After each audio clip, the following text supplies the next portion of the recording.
This channel is powered by patreon.com/swiftlessons. Enjoy a library of specialized resources to help fast-track your guitar journey. One, two, three.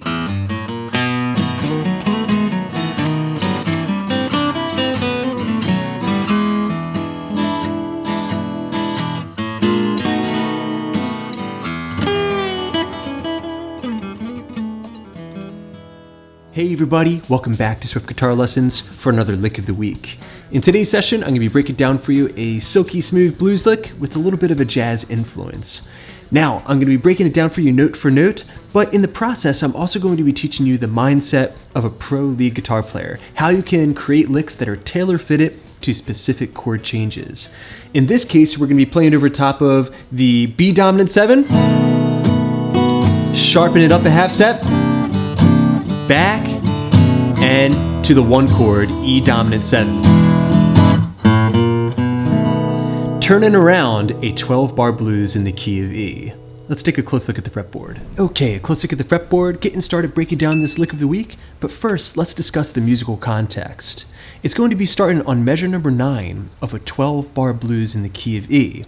Now, typically, we have the chords B dominant 7, a 1, 2, 3, 4, A dominant 7, 1, 2, 3, 4, and then the turnaround, a 1, 2, 3, 4, 5, 6, 7, 8, the 5 chord coming in right at the end on the last 2 beats to indicate that the progression is starting over again.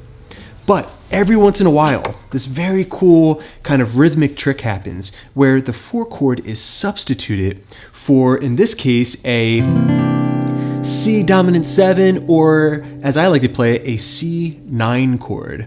So that sounds like this. B7, a 1, 2, 3, 4, C9, back to the B7, and then back to the 1 chord for the turnaround. Okay, now over those changes, I can play something like this.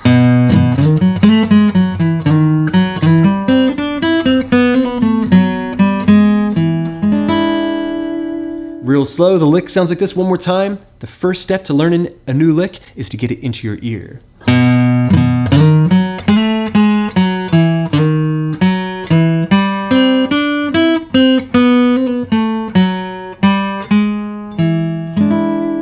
Okay, so to create this lick, I'm picturing a combination of chord shapes and scales.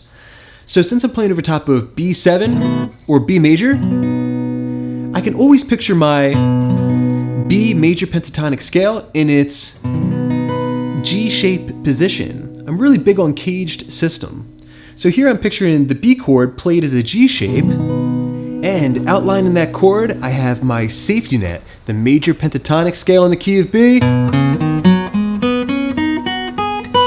or even better, adding in the minor third for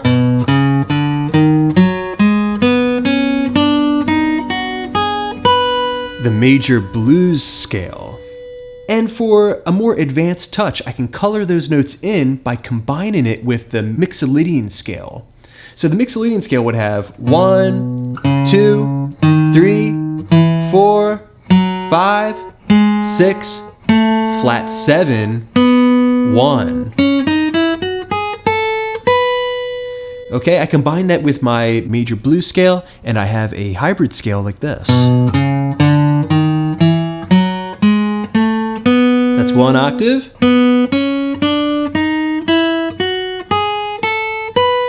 That's 2 octaves. All right, and that's gonna give me all the notes I need to create these really groovy lines. Over top of the B chord. Okay, so let's get that little run over the B dominant 7 down first. We're starting on the 2nd fret of the A string. I'm gonna strike that note again with an upstroke, getting some dead strings involved. So 1, and now we're gonna slide up into that scale position I just described. All right, so that was 4 sliding up to 6, then 4th fret of the D string. So far you have. All right, next we gotta play. All right, so that was 6 sliding up to 7 on D, back down to 6, 4, so far you have.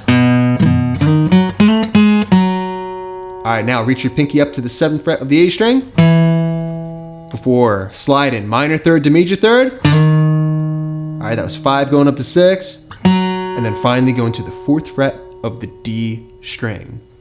Okay, so over the B chord we have.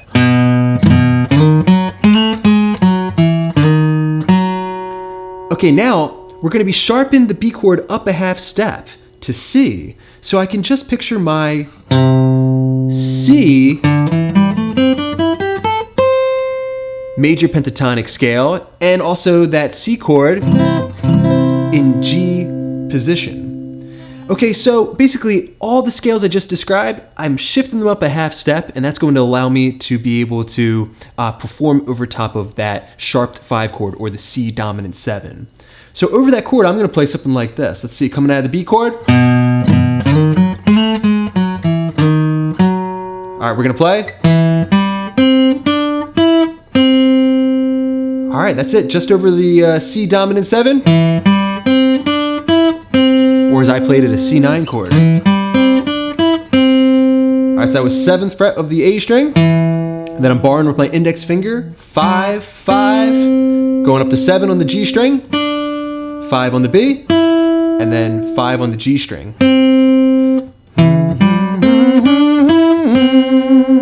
All right, now we're going back down to the B7 chord or B9. So we can create a little transition phrase back to the 1. Okay, so that was 4th fret of the G string, hammer and pull a half step and back. 7th fret of the D, down to 4, walking chromatically, before going to the 7th fret of the A string, an E note as the E dominant 7 chord comes in.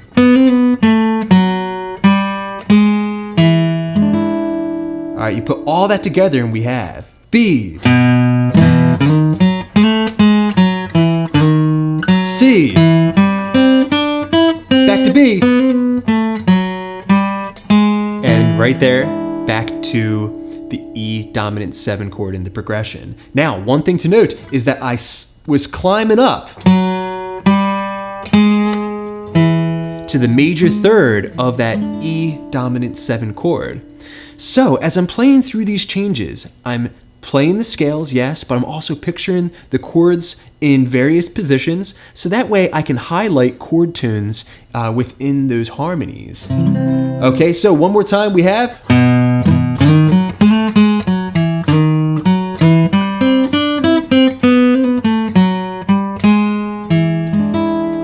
Okay, right into that E dominant 7 chord, fret 7, 6, 7, 5. Okay, now I'm going to play the rhythm for you, just that section of the chord progression, and I'm going to ask that you jam along with me. Make sure that you're tapping your foot and keeping into the groove as you play. Here we go. A 1, 2, 3, 4, B7, C9, B, and E.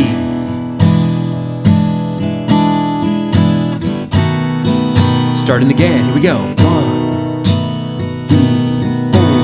1, 2, 3, 4.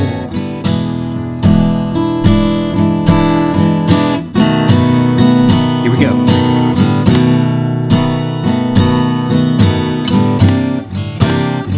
Letting it stomp.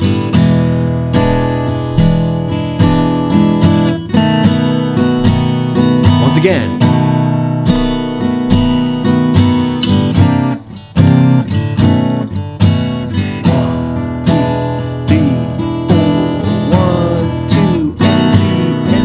Again.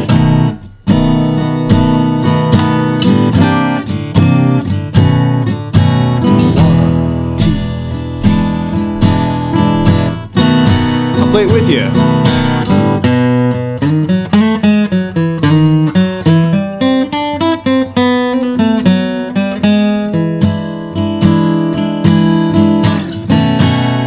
And one more time. A 1, 2, 3.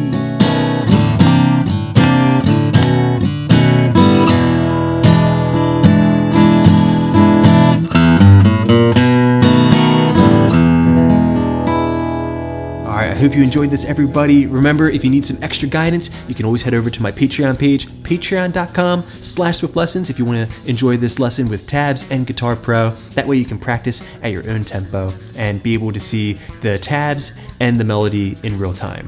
Now, real quick, I want to thank my current patrons for all the support, and thank you so much for making all these lessons possible. Until next time, this is Rob coming at you from Summers Point, New Jersey, saying happy picking.